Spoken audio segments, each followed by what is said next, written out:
Bueno, llegamos al capítulo 10 de Romanos.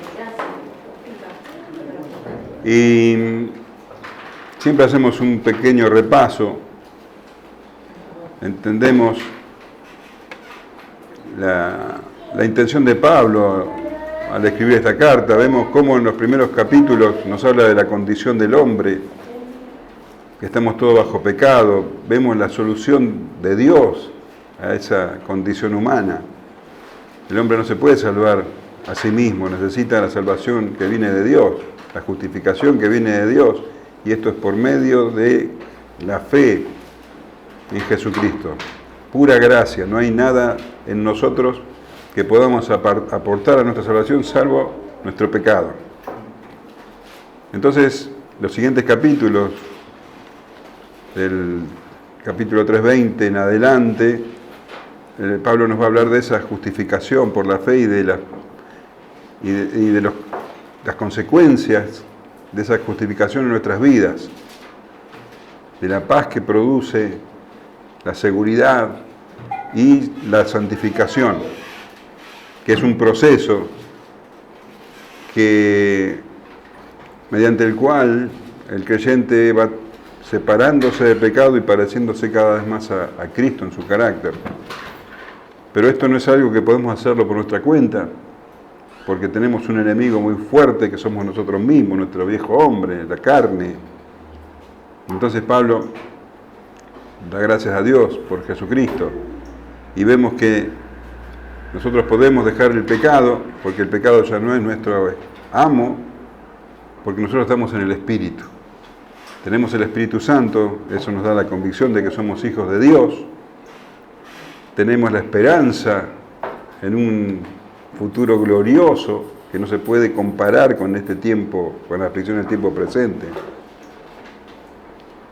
Y dice Pablo que gemimos dentro nuestro hasta que ese día llegue, el día del regreso de Cristo, donde vamos a ser, vamos a compartir su gloria. Pero mientras estamos acá, el Espíritu nos ayuda en nuestra debilidad y sabemos que todas las cosas que nos ocurran, todas, absolutamente todas, nos ayudan a bien. Que si Dios es por nosotros, ¿quién contra nosotros? Que nada nos puede separar del amor de Cristo, absolutamente nada. Y así termina el capítulo 8. Ya entendemos en estos 8 capítulos esa gracia de Dios, todo lo que Dios hizo por nosotros. Y la lógica sería pasar a la parte práctica, pero recién eso comienza en el capítulo 12. Pablo abre un paréntesis entre el capítulo 8 y el 12, o sea, los capítulos 9, 10 y 11, para hablar sobre Israel. ¿Por qué? Porque quedaría la pregunta que si Dios es por nosotros, ¿quién contra nosotros? Si nada nos puede separar del amor de Dios, nada, absolutamente nada, ¿qué pasó con Israel? Que era el pueblo de Dios y ahora está bajo rechazo. Entonces, ¿qué pasó? La palabra de Dios no se cumplió, falló, las promesas de Dios cayeron en vano, y Pablo dice no, de ninguna manera. Y el versículo 6 del capítulo 9 da la clave, dice, no que la palabra de Dios haya fallado, porque no todos los descendientes de Israel son israelitas. Hay un remanente escogido por gracia. Pablo explica esto. Dios escoge a los que han de ser suyos. Esto es algo que provoca rechazo cuando uno escucha, pero Pablo dice, Dios es Dios y Él puede hacer lo que quiere, puede dar misericordia al que quiere y puede endurecer al que quiere, nunca va a ser injusticia. Y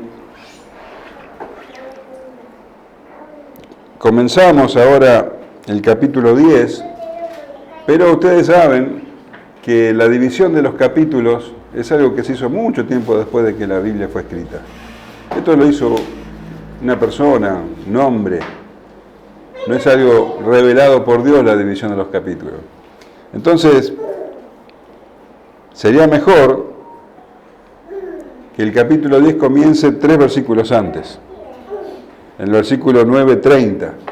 Así que, para poder estar bien en el tema, vamos a leer estos últimos 3 versículos y después entrar en el capítulo 10. ¿Qué pues diremos? Que los gentiles que no iban tras la justicia han alcanzado la justicia, es decir, la justicia que es por la fe.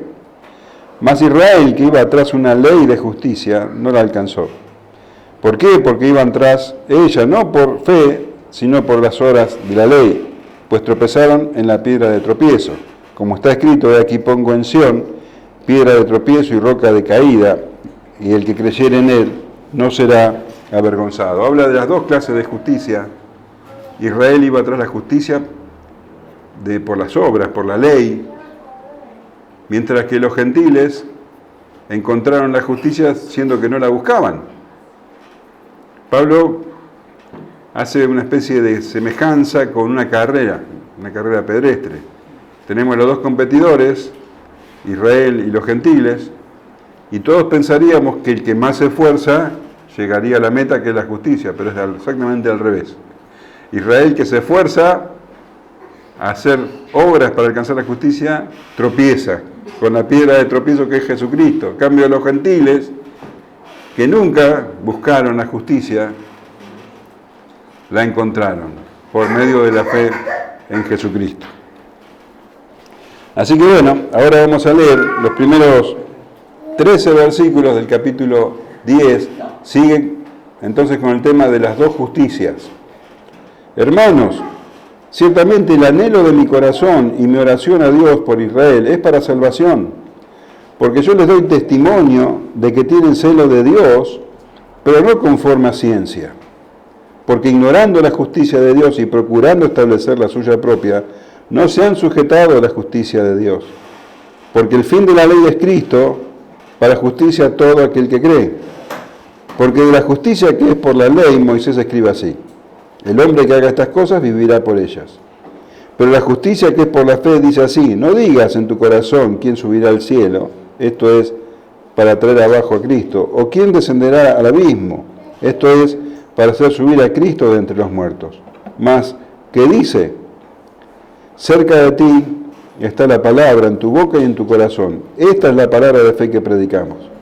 Que si confesares con tu boca que Jesús es el Señor, y creyeres en tu corazón que Dios lo levantó de los muertos, serás salvo.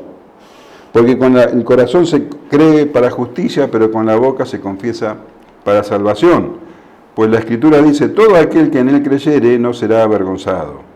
Porque no hay diferencia entre judío y griego, pues el mismo que es Señor de todos es rico para con todos los que le invocan. Porque todo aquel que invocar el nombre del Señor será salvo. Hasta acá vamos a estudiar hoy. Entonces, bueno, como les decía, el tema acá son las 2 justicias. Y Pablo había hablado que él tenía gran tristeza y continuo dolor por los judíos, por los hermanos en la sangre. Y acá continúa hablando de eso. Dice: hermanos, ciertamente el anhelo de mi corazón y mi oración a Dios por Israel es para salvación. Él decía en el capítulo anterior que hubiera preferido ser anatema a él con tal de que sus hermanos en la carne se salvaran. Fíjate el amor que tenía Pablo, un amor enorme. Y ese anhelo que él tenía para que ellos se encontraran salvación, se traducía en una oración constante. Él oraba siempre por la salvación de los de su pueblo.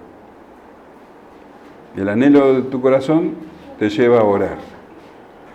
Aquello que vos tanto esperás de Dios, se traduce en oración. Pablo tenía el mayor anhelo que sus hermanos en la carne se salvaran. Y oraba por ello. Si vos tenés un anhelo parecido, vas a estar orando. Si vos tenés un anhelo muy grande por cambiar el auto, vas a orar por eso. Lo que tenés en el corazón se traduce en oración a Dios.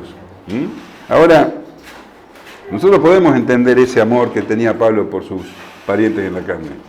Porque es el mismo amor que tienen, yo creo, todos los cristianos, todos los creyentes, por sus seres queridos que rechazan a Cristo. Y Pablo nos muestra lo que hay que hacer. Orar por ellos. No solamente él tenía ese anhelo, sino que lo traducía en oración. Orar por ellos. Y bueno, sabemos que Pablo también constantemente les predicaba, los confrontaba con su pecado. Y por eso lo rechazaban. Y quiero que entiendas esto. Porque muchos encuentran que cuando entendemos o empezamos a entender que Dios escoge a algunos y a otros no, la pregunta que surge entonces, bueno, ¿para qué oramos? Bueno, acá tenés, si alguien entendía la doctrina de la elección era Pablo. Si alguien sabía que Dios escoge a unos y a otros no, es Pablo. Pero eso no le impedía orar por salvación. Es lo que dice. Hermano, ciertamente el anhelo de mi corazón y mi oración a Dios por Israel es para salvación. Él estaba orando para que Israel, para que todos sus hermanos se salvaran. Eso mismo tenemos que hacer nosotros. Nunca, ninguna doctrina bíblica nos tiene que llevar a no orar. La doctrina de la salvación nunca puede ser una excusa para decir, no, ya, ¿para qué voy a orar si Dios ya hizo todo? Hay que orar. Hay que orar para salvación. Porque yo les doy testimonio de que tienen celo de Dios, pero no conforme a ciencia. Él amaba a sus hermanos en la carne. Más allá de que sus hermanos en la carne no lo amaban a él. Y él dice, yo doy testimonio, yo lo sé y doy testimonio de que esta gente tiene celo de Dios. Tiene celo de Dios, pero no conforme a ciencia. O sea, el celo de Dios es algo positivo. Tener celo de Dios es querer servirlo. Y estas personas, dice Pablo, tienen celo de Dios. Y él da testimonio. ¿Y quién mejor que él, que era uno de ellos? Y que él entiende su manera de pensar, porque él era también muy celoso. Mirá lo que dice en Hechos 22:3.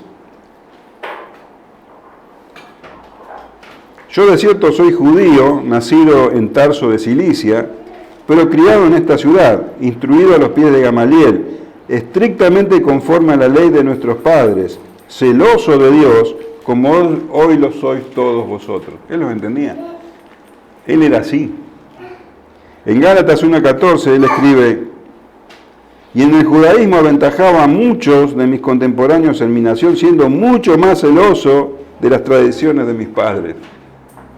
Por eso él daba testimonio, porque él había vivido así. Y a los filipenses les dice que era celoso, pero hasta el extremo. Mirá, Filipenses 3:6, en cuanto a celo, perseguidor de la iglesia. Mirá si era celoso. Perseguía a la iglesia. En cuanto a la justicia que es en la ley, irreprensible, decía Pablo. Entonces, Pablo le reconocía a los judíos que eran celosos.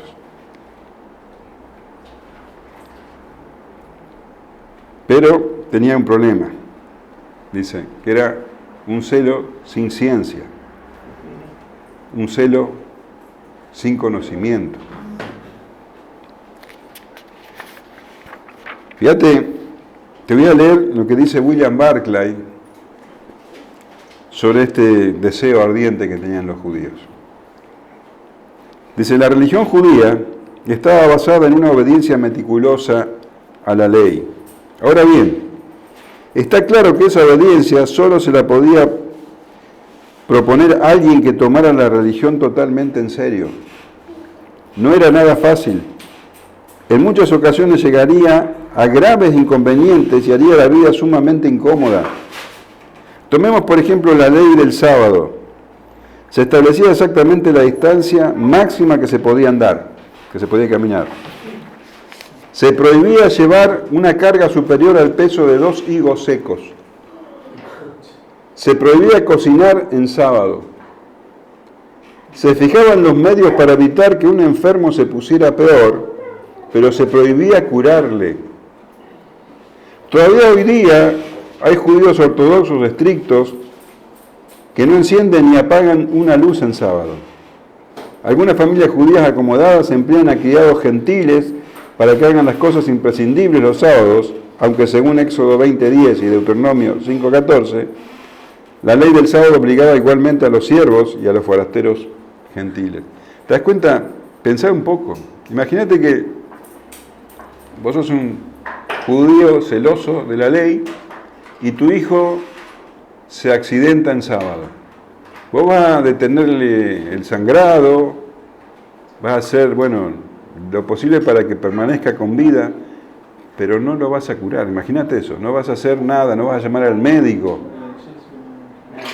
¿Te das cuenta de lo que significaba ser celoso de la ley? Muchas veces era muy incómodo. Por eso Pablo dice, da testimonio de que eran muy celosos.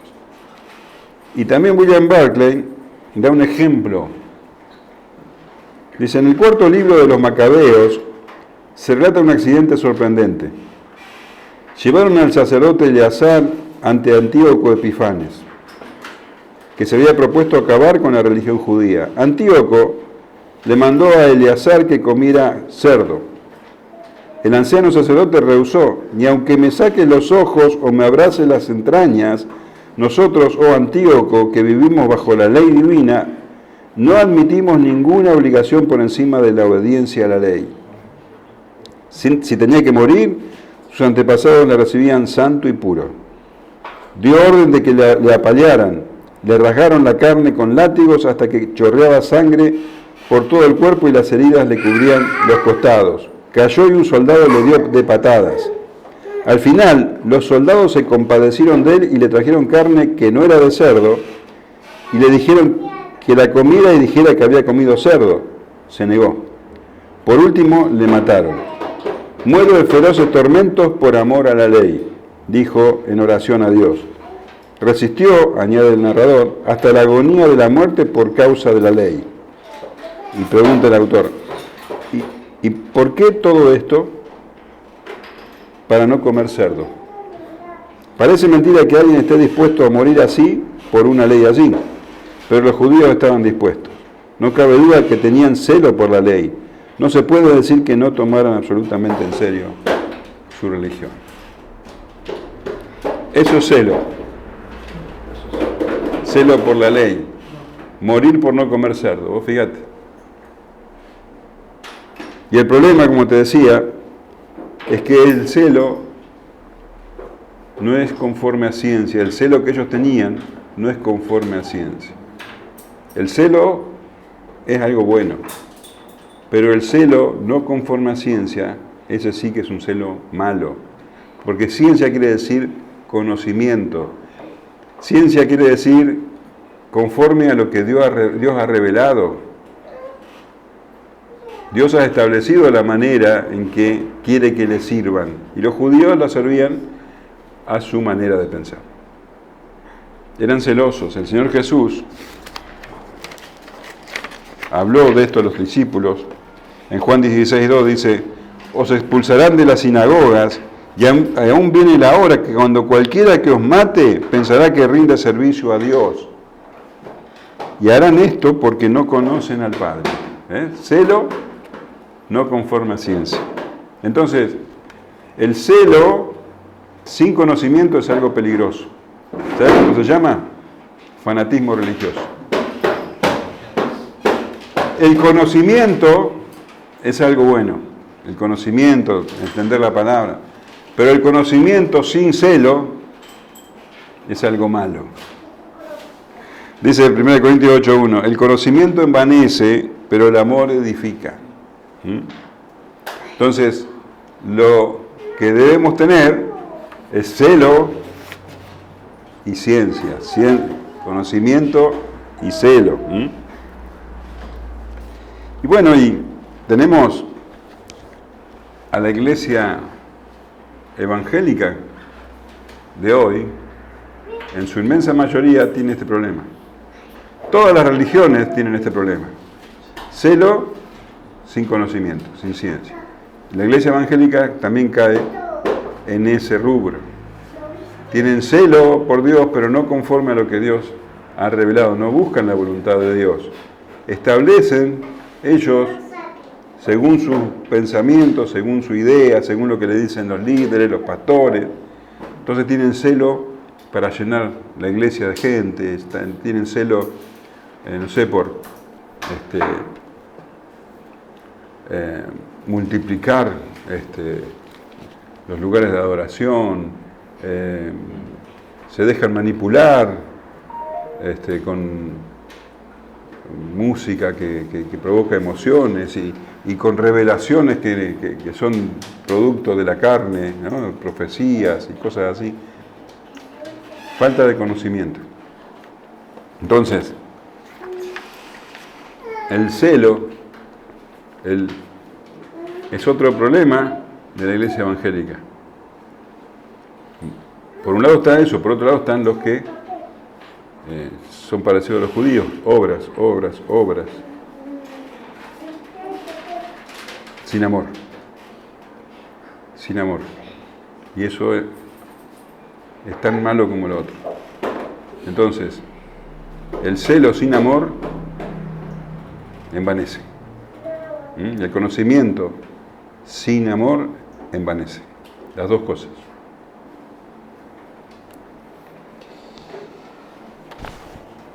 Bueno, entonces, ¿por qué dice que no tienen ciencia? Porque ignorando la justicia de Dios y procurando establecer la suya propia, no se han sujetado a la justicia de Dios. Dios estableció la manera de alcanzar la justificación por medio de la fe en Jesucristo.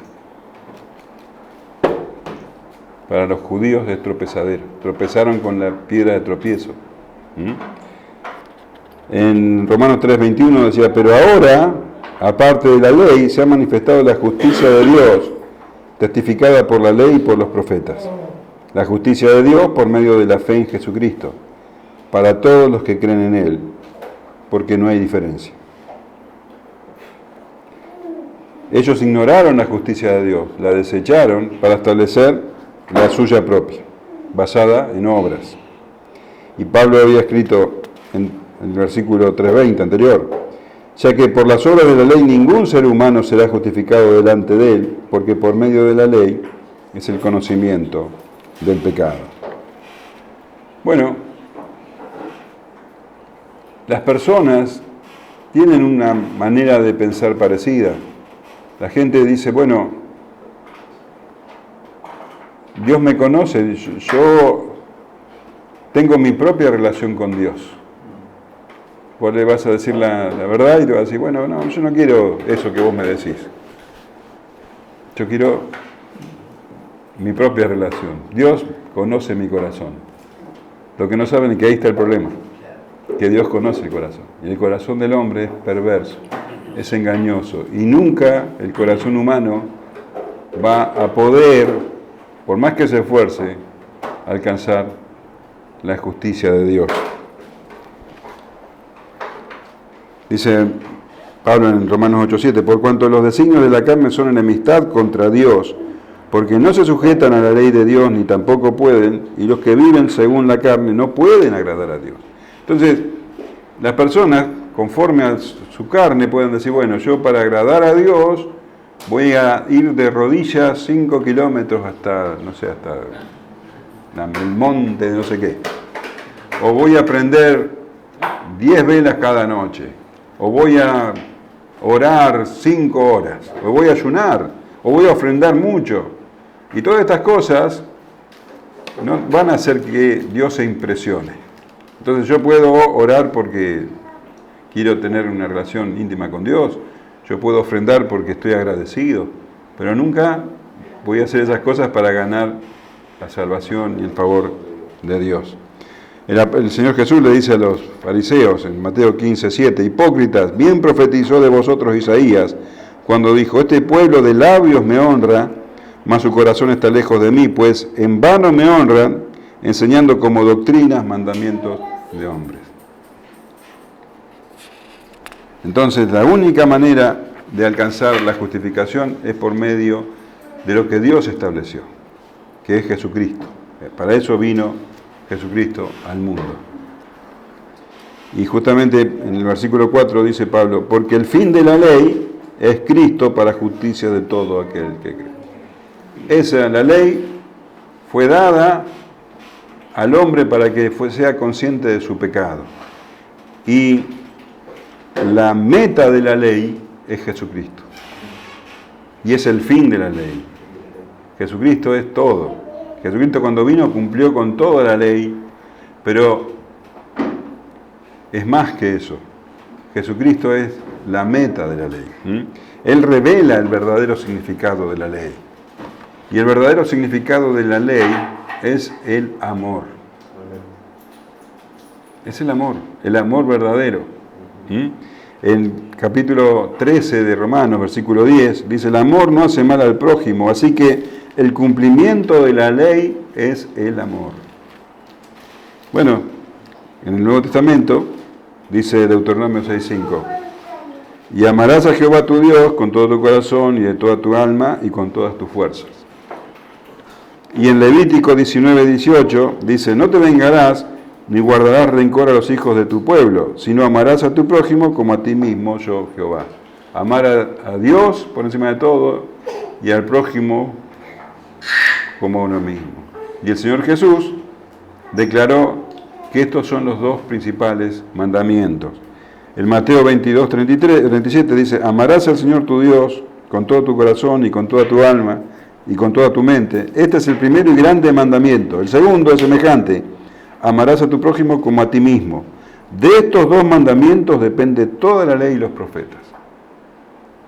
Ese es el resumen de la ley. Y Jesucristo es la personificación de ese amor. Él encarna ese amor. Y con su vida y con su muerte, Él justamente alcanzó, por amor, la salvación para nosotros. Por medio de Él somos justificados, que ese es el tema de Romanos. Porque de la justicia que es por la ley, escribe así, el hombre que haga estas cosas vivirá por ella. Bueno, Pablo va a demostrar entonces que Moisés, que trajo la ley, y habló de la ley, por supuesto, habló de la gracia. Ya Moisés habló de la gracia. Nunca fue por obediencia a la ley que van a alcanzar la justificación. Entonces dice Pablo, porque de la justicia que es por la ley, Moisés escribe así, el hombre que haga estas cosas vivirá por ellas. Si vos querés alcanzar la justicia que es por la ley, tenés que cumplir todas estas cosas, todos los mandamientos, todos. No podés saltar uno. Si vos no cumplís con uno, no cumplís con ninguno. Y esto es algo completamente imposible para el hombre. Entonces, Pablo repetimos. En cuanto a la justicia que es por la ley, Moisés escribe así, el hombre que haga estas cosas vivirá por ellas. No una, no dos, no muchas, no casi todas estas cosas. Pablo está citando Levítico 18:5. Dice, yo lo leí, por cuanto guardaréis mis estatutos y mis ordenanzas, las cuales haciendo el hombre vivirá en ellos, yo Jehová. No lo había leído. Todos los estatutos y todas las ordenanzas. El único que pudo hacer eso fue Jesucristo. Él cumplió con todas las demandas de la ley. Y de esa manera obtuvo la vida eterna para nosotros. Hebreos 5:8 dice, y aunque era hijo, por lo que padeció aprendió la obediencia, y habiendo sido perfeccionado, vino a ser autor de eterna salvación para todos los que le obedecen. Él obedeció la ley y alcanzó la salvación para todos los que le obedecen a Él. Ahora, eso dice Moisés de la justicia que es por la ley. Pero la justicia que es por la fe dice así, no digas en tu corazón, ¿quién subirá al cielo? Esto es para traer abajo a Cristo. ¿O quién descenderá al abismo? Esto es para hacer subir a Cristo de entre los muertos. Pablo está demostrando que Moisés habló de la justicia que es por la fe. Si me alcanzas un poquito de agua.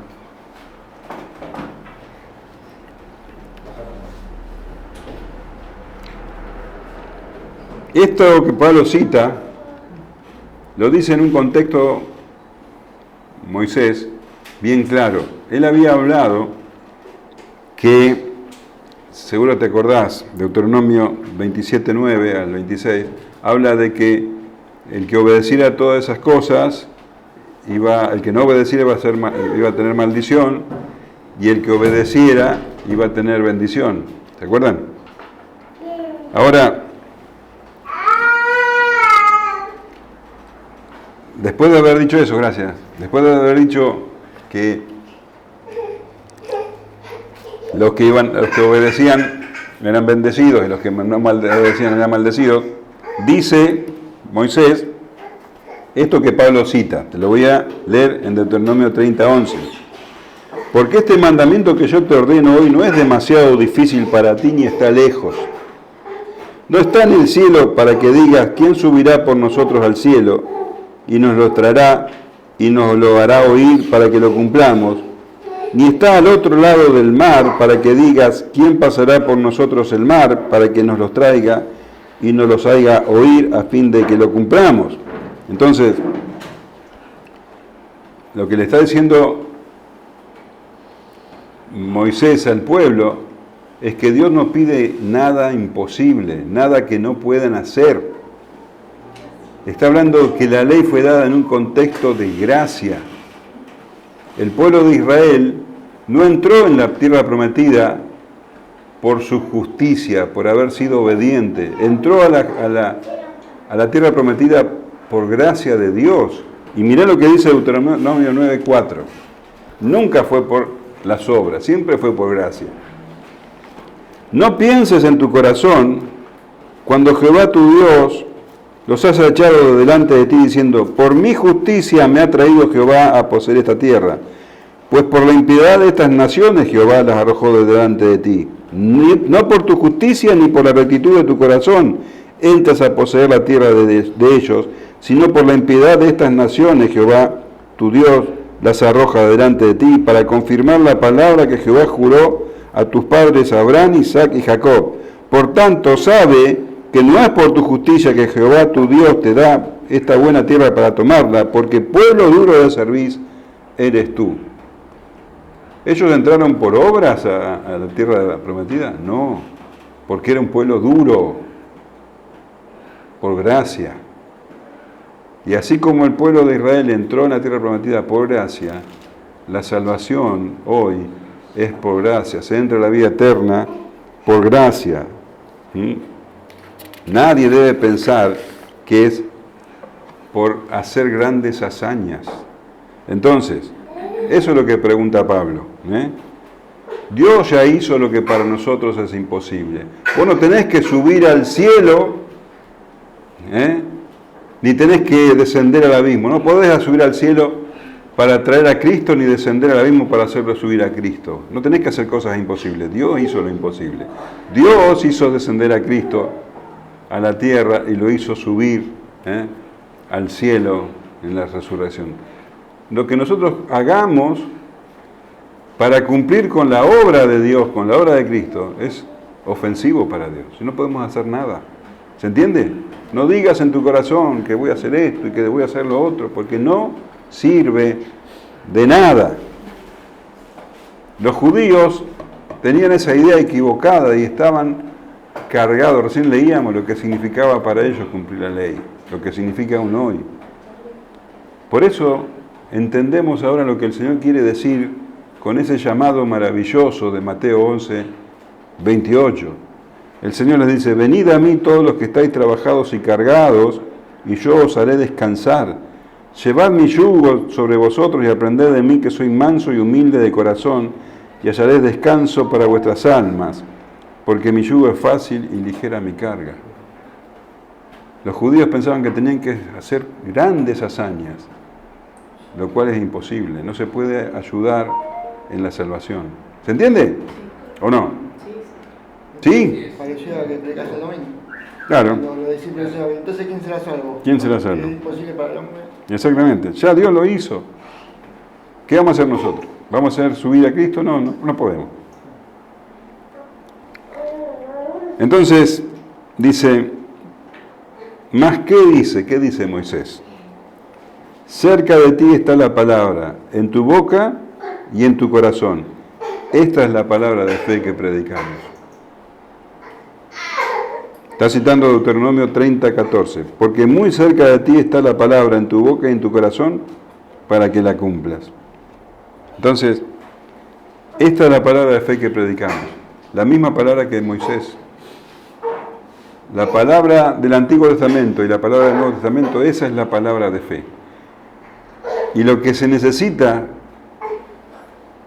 es fe. No es la palabra de obras, es la palabra de fe. El Evangelio, el Antiguo Testamento y el Nuevo Testamento se requiere fe. Fe.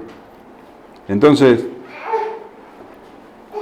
todo lo que el hombre debe hacer, dice, cerca de ti está la palabra en tu boca y en tu corazón. Todo lo que se necesita es creer en tu corazón. Y lo que hay en tu corazón va a salir por tu boca. Porque de la abundancia del corazón habla la boca. Y esa palabra de fe, dice Pablo, que habló Moisés, es la misma que predicamos nosotros. Que si confesares con tu boca que Jesús es el Señor y creyeres en tu corazón que Dios le levantó de los muertos, serás salvo. Porque con el corazón se cree para justicia, pero con la boca se confiesa para salvación. Entonces, ¿qué dijo Moisés? Cerca de ti está la palabra, en tu boca. Y Pablo dice, está en tu boca. Porque si confiesas con tu boca que Jesús es el Señor, ¿y qué dice Moisés? Y en tu corazón. Y Pablo dice, ¿ves? También está en tu corazón. Porque si crees en tu corazón que Dios lo levantó de los muertos, serás salvo. Lo mismo que predicó Moisés, es lo mismo que se predica hoy. La palabra de fe. Ahora, si confesares con tu boca que Jesús es el Señor y creyeres en tu corazón que Dios lo levantó de los muertos, serás salvo. Ese orden que vemos ahí, no es que primero tenés que confesar para después creer. Pablo está siguiendo el orden de Moisés, dice, cerca de ti está la palabra en tu boca y en tu corazón. Pero en el versículo siguiente muestra cómo es el orden verdadero. Porque con el corazón se cree para justicia, pero con la boca se confiesa para salvación. Con el corazón se cree para justicia. Vos cuando crees sos justificado. Cuando sos justificado, tus pecados son perdonados y sos justo delante de Dios. Y con la boca se confiesa para salvación. No quiere decir que sea la condición para ser salvo, es la consecuencia de ser salvo. De la oración de fe que se utiliza hoy en día, ¿no? ¿Cómo? Esa es la confusión de la oración de fe que se utiliza hoy en día para... Claro. Por este versículo, por la mala interpretación de este versículo, han salido dos falsas doctrinas en estos años. Dos falsas doctrinas. La primera es la que dice Ariel, la oración de fe. Entonces, ¿qué dicen? Bueno, si se necesita que vos confieses con tu boca que Jesús es el Señor, entonces eso va a provocar que vos seas salvo. No. De esa manera, la gente es engañada, porque te hacen repetir una oración, vos no sabés lo que estás diciendo, y después te dicen, bueno, ahora ya sos salvo. Y hay miles de iglesias con millones de personas adentro que creen ser salvas y no lo son. Es un engaño. Y algunas que están afuera porque hicieron la confesión de Sí. que se creen cristianos. Y siguen siendo, claro. Ahora, la otra doctrina falsa es la de la palabra de fe, que también, esa es la palabra de fe, o de la confesión de fe, viene de la nueva era en realidad, pero como la quieren hacer bíblica, la basan en este versículo que no tiene absolutamente nada que ver, porque te dicen que la palabra tiene poder. Vos fijate que vos tenés que confesar con tu boca, te dicen. No tiene nada que ver. Entonces vos proclamando, ¿qué más? Declarando, claro, todas esas cosas, decretando, nada. Son todas falsedades porque no es lo que dice la palabra. Acá está hablando de salvación. Confesar es con tu boca. Y confesar con tu boca es de hablar lo que está en tu corazón, lo que hay en tu corazón. El Señor Jesús dice en Mateo 10:32: a cualquiera que me confiese delante de los hombres, yo también le confesaré delante de mi Padre que está en los cielos. Y a cualquiera que me niegue delante de los hombres, yo también le negaré delante de mi Padre que está en los cielos. Y 1 Juan 4:15 dice: todo aquel que confiese que Jesús es el Hijo de Dios, Dios permanece en él y él en Dios. Confesar no es decir Jesús es el Señor y listo. Confesar delante de los hombres. La iglesia primitiva estaba en perpetua, en continua persecución. Y en esa época, el Imperio Romano decía que el emperador era el Señor. El César es el Señor. La gente tenía que confesar al César, al emperador, como su Señor. Y un día al año, el día del César, tenían que ir tenían que ir a los templos dedicados al César, a arrodillarse delante de la estatua del emperador y a ofrecer incienso y declarar: el César es el Señor.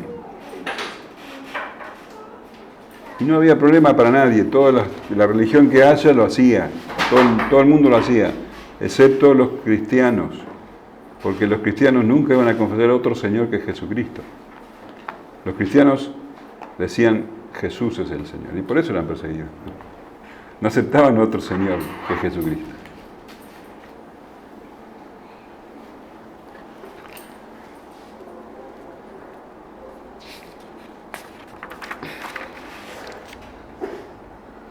Pues la Escritura dice: todo aquel que en él creyere no será avergonzado.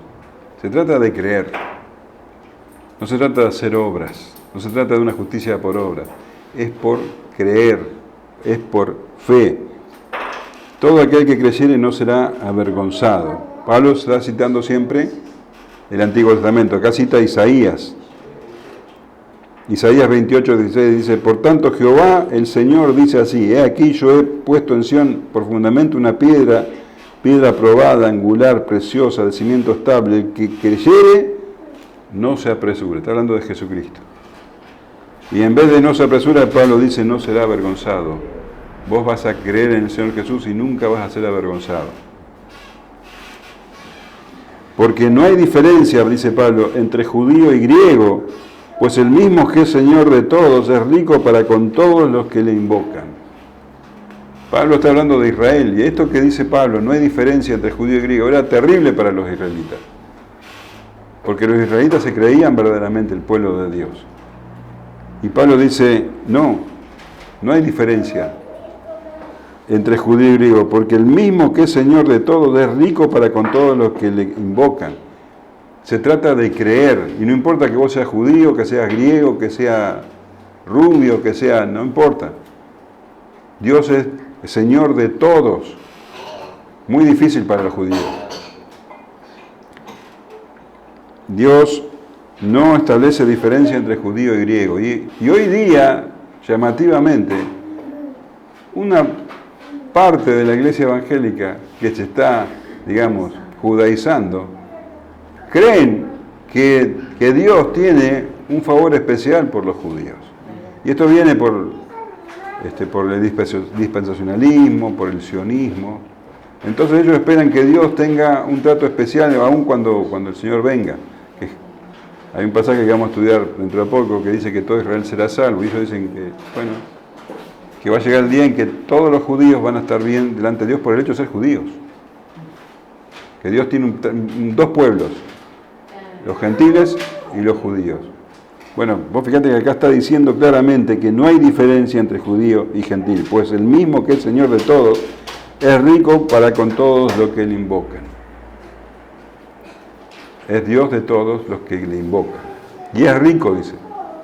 Dios es rico. ¿Sabías eso? Dios tiene todas las riquezas. Dice que es dueño del oro, de la plata, que es dueño de todos los animales del bosque, es dueño de todo el ganado de las praderas, es dueño de la tierra. ¿Eh? Toda la creación. Es el soberano de la creación. Y lo sorprendente es que Él quiere compartir esto con aquellos que le invocan. Y no se trata de riquezas materiales. Dice Juan 1:16, porque de su plenitud tomamos todo y gracia sobre gracia. En 2 Corintios 8:9 dice Pablo, porque ya conocéis la gracia de nuestro Señor Jesucristo, que por amor a vosotros se hizo pobre siendo rico, para que vosotros con su pobreza fueseis enriquecidos. Y esta universalidad, Dios es rico para con todos los que lo invocan, es fundamentada en el versículo 13, dice, que está citando el profeta Joel, dice, porque todo aquel que invocar el nombre del Señor será salvo. No se requiere otra cosa que invocar el nombre del Señor, creer en el Señor Jesucristo. Ahora este pasaje, este versículo es clave. Dice, porque todo aquel que invocar el nombre del Señor será salvo. Eso es lo que hace falta, solamente creer en el Señor Jesucristo. Cita Joel 2:32. Búscalo, por favor. Joel 2:32. Y todo aquel que invocar el nombre de Jehová será salvo, porque el nombre de Sion y en Jerusalén habrá salvación. Todo el que invocare el nombre de Jehová será salvo. Y Pablo no dice Jehová, dice todo el que invocare el nombre del Señor. ¿Y qué habíamos leído? ¿Cómo dice el versículo? Recordame que no me lo acuerdo. Versículo 9, ¿cómo dice? Versículo 9. Pensar con tu boca que Jesús es el Señor. ¿Quién es el Señor? Jesús. ¿Y qué dice el versículo 13? Porque todo aquel que invoque el nombre del Señor. ¿Y en Joel quién es el Señor? Jehová. Jesús es Jehová. Y dice Jesús, porque Jesús es el nombre de Jesús, del hombre, del que caminó por Galilea. Jesús. Lo que está diciendo es que ese que caminó en Galilea, ese que andaba con sus sandalias hablándole a todos, ese que tenía amor hasta para los fariseos y que fue mancillado y que fue ofendido y que fue crucificado, es Jehová. Ese hombre que caminó, ese hombre es Jehová. Y todo aquel que invoque el nombre del Señor, de Jesús, será salvo. Así que cuando un testigo de Jehová te diga, no, Jesús no es Dios, mostrarle el versículo. Es Jehová. Ellos dicen que es el arcángel Miguel. Sí, bueno. Sí, claro. Es Jehová. El otro día que vos comentabas esto de las iglesias que están judaizando, ya como 3 veces mi mamá me preguntó cuando salen noticias de Jerusalén y de toda la guerra, ¿y tu pastor qué dice de todo esto? ¿De qué hablan de Israel? ¿Qué habla de? Le digo, nada, ¿por qué?